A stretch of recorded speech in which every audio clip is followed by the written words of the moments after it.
Hey everyone, welcome back to the GameSpot stage here at E3 2017. Joining Dave and myself is Clint, coming to talk to us about Crackdown 3. Yes. How's your show going so far? It's been great. Yeah, I mean, Terry Crews. Yes. Okay, how So long much have you fun. been sat on that? For a while. Yeah. We wanted, E3 for us this year was all about revealing our campaign experience. Yeah. Nobody had seen campaign yet. We talked a lot about destruction and our cloud compute, and that's part of our competitive multiplayer experience, absolutely part of Crackdown 3. Nobody had seen campaign yet. Oh. So we wanted to come and show campaign for the first time and show off the partnership with Terry Crews, and it's been awesome getting to see people play the game for the first time. I've heard rumors that Cruz himself is actually around somewhere. Substantiate those? Cruise Control. I have heard similar rumors that he may be at some point. I honestly don't know. If it's now, I'm leaving.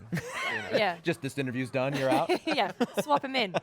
Terry Crews. That's fair. I would not be offended if you swapped me out for Terry Crews. I'm not going to lie. So you stay, I'll go. So how did the whole partnership with Terry come about? Terry's a huge gamer, loves games. I did enjoy seeing him play Was it Battlefront last year or Battlefield 1? Battlefield 1, he's recently built his own PC. He's Yeah. So it was such a perfect partnership. And in some conversations, I think he really wanted to be in the game. And so, now not only is he a character in the game, he's Commander Jackson here, he's actually playable. And you can play as Terry amazing. Crews, both in campaign and in competitive multiplayer. Incredible. But does so you have Terry Crews. Are there going to be other celebrities, or is he going to be taking like Right one now, and forefront? Right now, we're only talking about Terry Crews, That's fine. it's been awesome. The funny story about him, when we were shooting that opening, and he's running around and he's being Terry Crews, he would flex and he would break the suit. Like entire panels of it would flip up, and somebody have to run out and glue him back down and put him back together, and then he would go back to doing his thing. And that gun he's carrying, we actually built. I mean, it's, it's an actual prop. And when we first saw it, we're like, that gun is enormous. And then you put it in his hands, you're like, it's about the right size. All right, so let's talk Crackdown 3. So it's been a while since you guys announced. Then you went quiet for a bit, little resurgence, and now you're back in full force, ready to release later this year. Yes, November 7th.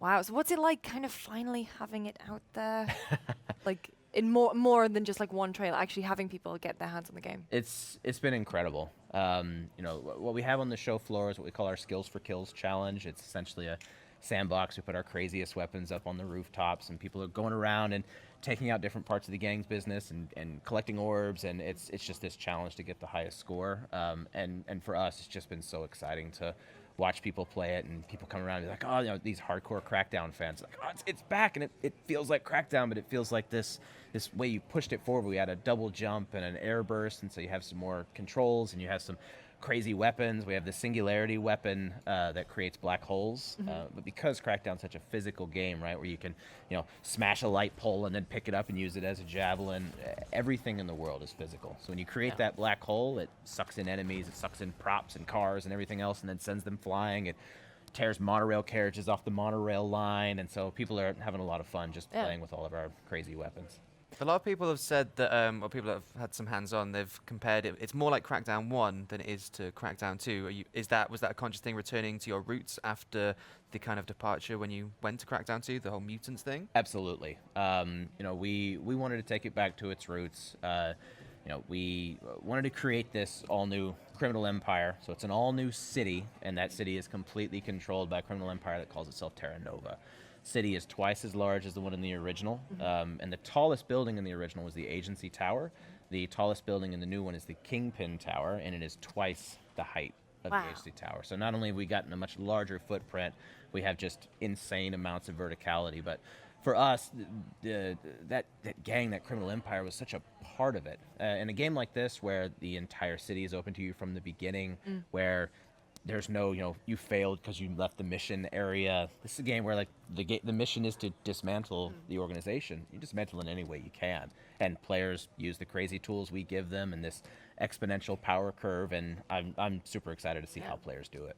Well, with it being called Crackdown 3, is there a necessity for players to have played 1 and 2, or can you just go in fresh and just be exposed to the craziness from the get-go? You do not need to play the originals. I love the original, so I would never tell anybody they shouldn't. But you absolutely don't need to. This is its own narrative. It takes place more than 10 years after the events of the second one. There'll be some familiar voices for fans of the original, such as the voice of the agency, but you don't need to have played the originals to understand what's happening. Does the freedom that you're creating with the open world also translate to the campaign? A lot of people have been saying that it's possible to just go to the head kingpin and fight him rather than chip away at his lieutenants. That is. So Crackdown's a game where really we give the player their tools, and then we unleash them into this giant sandbox, and we see the choices they make. And we wanted to make sure that the game reacted to those choices. So at the beginning of the game, the entire city's open. You can go right after the kingpin if you want. It's going to be incredibly hard. You're going to be under-leveled.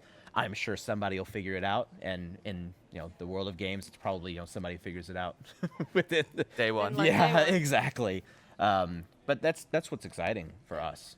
This is a game where it's different for every player, and a big part of that's the system we call Gangs Bite Back. So every one of our crime bosses has something in the world that they care about, a part of the organization that they run.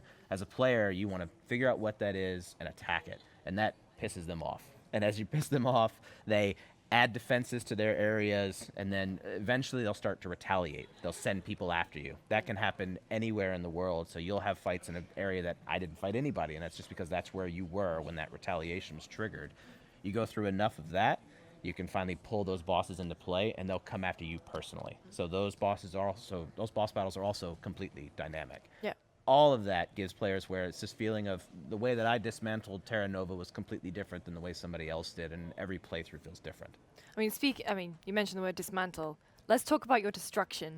So that was really like the first thing that was shown off about the game, was that it was powered by the cloud, and it was like the first time really we'd seen that. How has that technology evolved since that first showing? Because it wasn't really a big part of this year's press conference, right? It was a single player, but how is it going to work? So the cloud compute gives us these 100% destructible environments where you're tearing down buildings and creating your own paths through maps, and it gives players just total agency over the map. And so, like I said, that's all about our competitive multiplayer experience, and people will definitely going to be learning more about that soon. The figure originally was it made it 20 times more powerful than Xbox One, right? Is that still the figure, or is it changed with the Xbox One X? Have you been able to refine it and make it even more powerful still?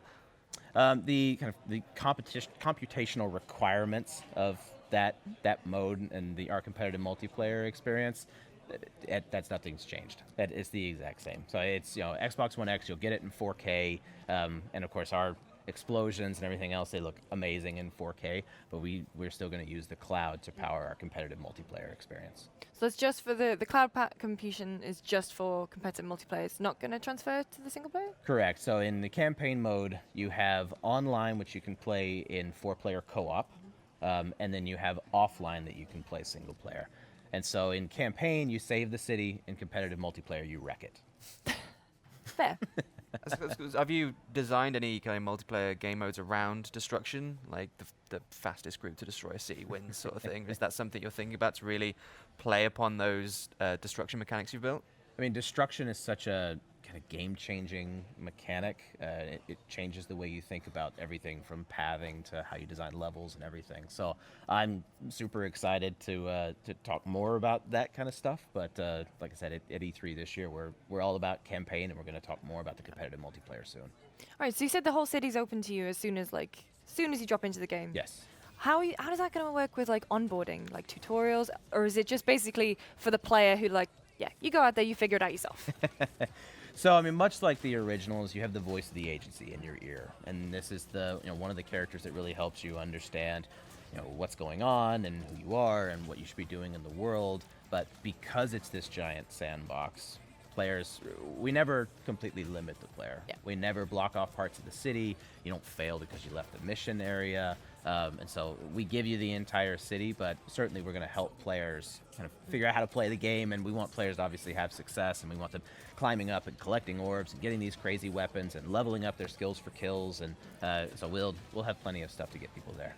You mentioned orbs. That's obviously a very classic Crackdown staple. Is it the same as the original Crackdown, or have you evolved the orb system, the upgrade system, into something a little different this time? So the skills for kills system, we really took, again, kind of taking it back to its roots. We took that original system, but we wanted to add some stuff to it. So it still has that crazy exponential curve where in the beginning of the game, you're throwing rocks or trash cans, but, level up a couple of times and suddenly you're throwing giant fuel trucks. And, at the beginning of the game, you're running around and you feel really fast, but you level up your agility a couple of times and suddenly you're jumping over entire buildings. And so that's still, it's such a part of the DNA of the franchise. I mean, Crackdown was always such a vertical platformer. But now what we wanted to add was some new abilities you unlock as you progress. So we've added a double jump, we've added an air burst, we've added the ability to be able to pick up objects from a distance so that you can do everything on the run. You never really have to stop. So you can jump through the air and target a car and sub-target the gas cap, blow up the car, turn, pull a prop off a rooftop, throw and hit somebody with it all before you hit the ground. And the idea is, again, just give player all these crazy options and then see how they play. With all of these these variables, right? Through playtesting, you guys must have come up against some, like, I didn't know I could do that. Always, but that's, for me, and this just, personally, these are the kinds of games I love to make. Yeah. I like games where, players kind of create their own experiences in many ways. And I think then you multiply that by 4 players in co-op. You multiply that by dynamic boss battles that can happen anywhere. So the 3 of us could be playing together in 3 different parts of the city, pissing off 3 different gang bosses at the same time, triggering retaliations, pulling bosses into play, and all be happening in the same world. Yeah. And that for me, it's so interesting to see a game that kind of allows the player to make those kinds of second-to-second choices, how do I want to play this game, and that it can react to them. I've been reading a lot about the retaliation system. It sounds like there's a lot of emergent gameplay there. You can get a retaliation, flee to another area. All that chaos creates another retaliation. How chaotic can it get? Can you get like the whole city on your back or something? It can be incredibly chaotic. So we'll have some ways for players to feel like if they need to cool it down, they can cool it down. But at the end of the day, I mean, this is a game that's bombastic. It's crazy, over the top, and so we want to make sure that we can crank that up. And we've always talked about Crackdown as being the OP game. I mean, it's a game where you have a black hole gun. You have another one called the micro missile launcher that's a fully automatic rifle, except it shoots rockets. And so you can juggle cars and things like that. And so we'll give you plenty of tools to be able to deal with that chaos. What's it like, I mean, it's been a good few years now since Crackdown 2. And in that time, there have been a lot of similar games. I'm thinking like Saints Row 4, I'm pretty sure had a black hole gun or something very similar. What's it like now being like, oh no, we're back. We're back, guys. It's been an incredibly exciting show. I've had a lot of fun hanging out in the booth and watching people play, and I've already got, we came in and I had done, a 10-minute playthrough, and I had, a 5-star rating, and I had my 26,000 point, and I've, had a person who's come back and played multiple times, and they've almost beaten my score now. Wow. And so it's been a blast to watch people get to play, and frankly, I've seen people do crazy stuff on the show floor that I wasn't expecting either. So feels like we're already there. How have you really upped the ante? Because as a huge Crackdown 1 and 2 fan, I'm imagining it in my brain, like, every time I play one of your games, it's like, how can this get crazier? Because you always seem to hit that ceiling of insanity. So what have you done to really push this forward? Because without getting hands-on yet, I can't really imagine how crazy you could have gotten it. I mean, a big part of that is that Gangs Bite Back system, is the fact that you can have all of these different elements interacting to create experiences that were completely unique to your playthrough. So if you've got a boss battle and you end up, dragging that boss battle into another area and then triggering a retaliation, then again, it just gives you this experience that's completely your own. And so for me, that's a big part of the game. We've always said, like, every playthrough is different. That's what we wanted, and that the Gangs Bite Back is how we get there.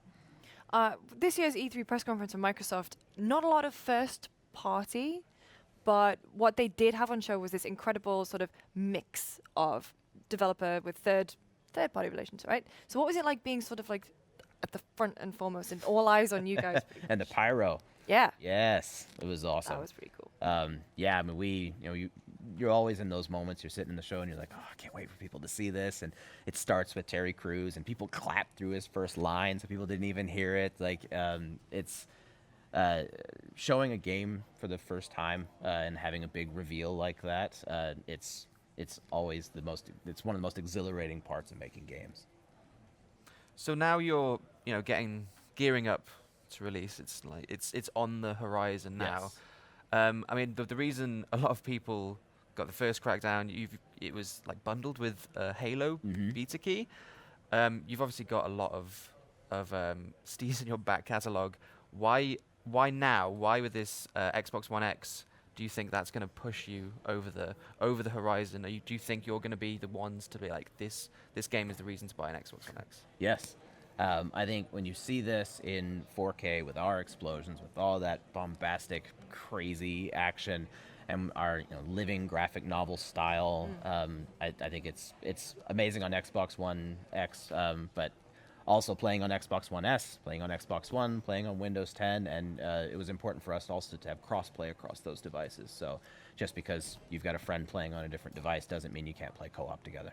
What's been the biggest challenge in bringing Crackdown 3 to fruition, I guess?